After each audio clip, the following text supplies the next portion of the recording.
Bismillah, alhamdulillah, salatu wassalamu ala rasulillah, sayyidina wa maulana Muhammad ibn Abdullah wa ala alihi wa sahbihi wa man walah, wa la hawla wa la quwata illa billah.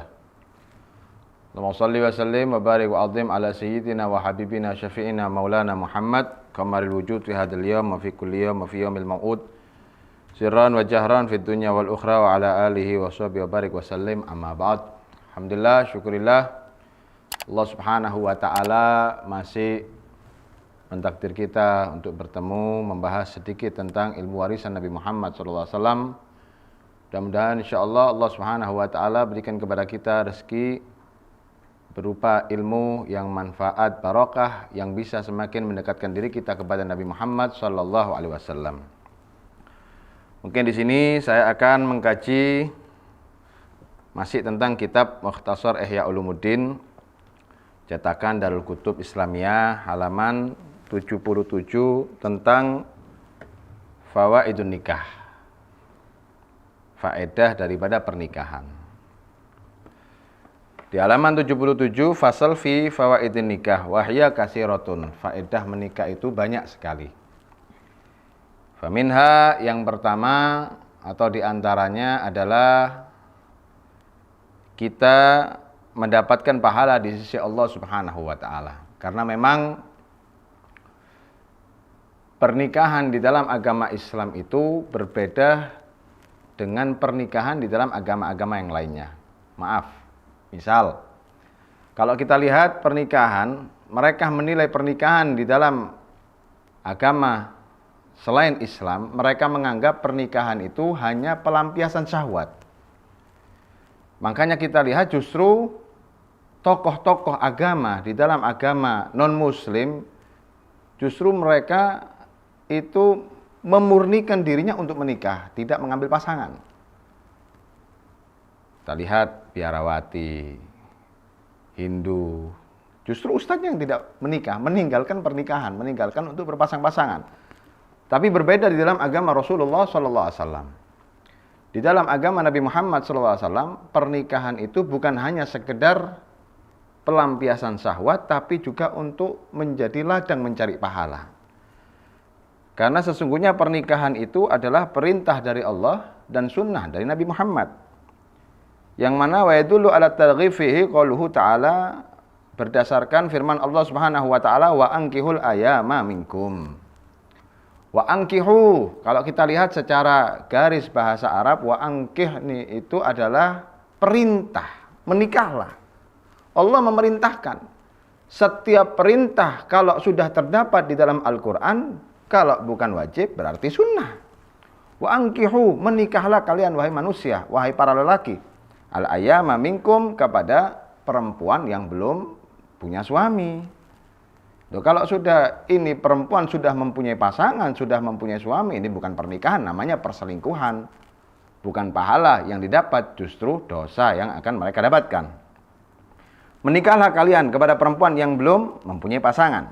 Itu berdasarkan firman Allah Subhanahu wa taala. Di dalam hadis Nabi SAW bersabda, "An-nikahu sunnati."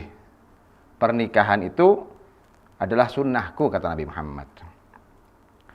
Berarti faedah nikah yang pertama, kita melaksanakan sunnah Rasulullah. Kita mendapatkan pahala atas ibadah kepada Allah Subhanahu wa taala. Justru pernikahan ini termasuk ibadah yang paling enak, luar biasa. Kalau kita lihat, misal kita ambil contoh, kita ingin mendapatkan pahala sholat, kita ambil wudhu dulu, hadap kiblat, baca takbiratul ihram, baca fatihah, sampai salam, baru kita mendapatkan pahala sholat. Kita ingin mendapatkan pahala tilawatul Quran, baca Al-Quran nih, ambil wudhu, buka Qurannya, baca dengan lisan, baru kita mendapatkan pahala membaca Al-Quran.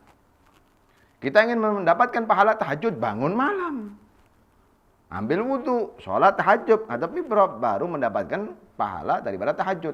Tapi khusus pernikahan ini, ketika seorang lelaki dengan tegas dia menyatakan qabiltu nikaha wa tazwijaha bil mahril madkur, saya terima nikah dan kawinnya dengan mahar yang telah disebutkan, maka ketika dikatakan sah, setiap detiknya mendapatkan pahala. Adapun seorang suami bisa membahagiakan istrinya berkata dengan sopan santun kepada istrinya, memberikan sedikit hartanya kepada istrinya, melaksanakan kewajibannya untuk memberikan nafkah, ini pahala tambahan. Seorang istri membuatkan kopi, menyiapkan makanan, menyiapkan sarapan, menyiapkan pakaian untuk kerja, menyiapkan segala macam apa yang dibutuhkan oleh suami, ini pahala tambahan. Jadi intinya ketika seorang pasangan itu melaksanakan pernikahan, itu sudah terhitung ibadah sampai dia meninggal. Itu faedah yang pertama, menjadi ladang pahala. Kemudian yang kedua, faedah pernikahan itu adalah kasrus syahwah, menyalurkan syahwat. Kalau kita lihat, Allah itu menciptakan beberapa makhluk yang berbeda-beda. Kita ambil contoh, Allah ciptakan malaikat. Malaikat ini adalah makhluk yang Allah beri akal, tapi Allah tidak kasih syahwat. Allah tidak kasih nafsu. Makanya tidak ada yang namanya malaikat jagongan di warung ngopi sambil ngerokok. Kenapa? Karena memang dia tidak punya syahwat. Tidak ada ceritanya malaikat bisa makan ada di restoran. Tidak ada ceritanya malaikat melaksanakan pernikahan. Karena mereka Allah beri akal tapi tidak Allah beri syahwat. Ada juga makhluk yang Allah ciptakan, Allah beri syahwat tapi tidak diberi akal. Siapa mereka? Binatang. Binatang itu Allah kasih syahwat, tapi Allah tidak kasih akal. Makanya kita tidak pernah melihat ada kambing berdasi. Kita tidak pernah melihat ada tikus yang bergelar sarjana dan lain-lain sebagainya. Kemudian Allah ciptakan satu makhluk. Allah beri sifat malaikat. Allah beri juga sifat binatang. Allah kasih mereka akal, Allah kasih mereka syahwat. Dalam artian akalnya lebih dominan daripada syahwatnya. Akalnya yang mengendalikan syahwatnya. Sehingga siapa orang yang akalnya bisa mengendalikan syahwatnya, ini orang bukan orang biasa. Ini orang mulia, bahkan lebih mulia dari malaikat Allah. Kalau ada malaikat Jibril tidak zina, wajar karena tidak ada syahwat. Ada malaikat tidak korupsi, wajar. Tapi kalau ada manusia, dia menahan diri dari perzinahan, dia menahan diri daripada segala yang haram, ini orang adalah orang yang mulia karena dia bisa mengendalikan syahwatnya. Tapi kalau sudah Allah kasih syahwat, Allah kasih akal, syahwatnya yang lebih dominan, syahwatnya mengalahkan akalnya. Na'udzubillah min dzalik. Allah kasih larangan-larangan untuk membedakan mana yang boleh dikerjakan, mana yang haram untuk dikerjakan, tapi tetap dilanggar. Ini adalah orang yang kehidupannya seperti binatang, bahkan na'udzubillah kadangkalanya mereka lebih parah daripada binatang, sebagaimana firman Allah, ulaika kal an'am bal hum adhar. Mereka adalah orang-orang yang akalnya dikalahkan oleh syahwatnya. Mereka ibarat seperti hewan ternak atau binatang. Bahkan kadangkalanya lebih parah daripada hewan ternak itu sendiri. Kenapa bisa? Misal, kejadian zaman sekarang nih. Kita lihat mereka sudah terang-terangan. Lelaki cinta sama sejenisnya. Laki sama laki. Perempuan sama perempuan. Kalau kita lihat kehidupan binatang nih. Walaupun mereka tidak diberi akal oleh Allah Subhanahu wa Ta'ala. Kita misal punya ayam jago, kita kasih ayam jago yang lainnya. Tidak mungkin ayam jago sama ayam jago kumpul untuk menikah. Kucing jantan sama kucing jantan tukaran, bertengkar.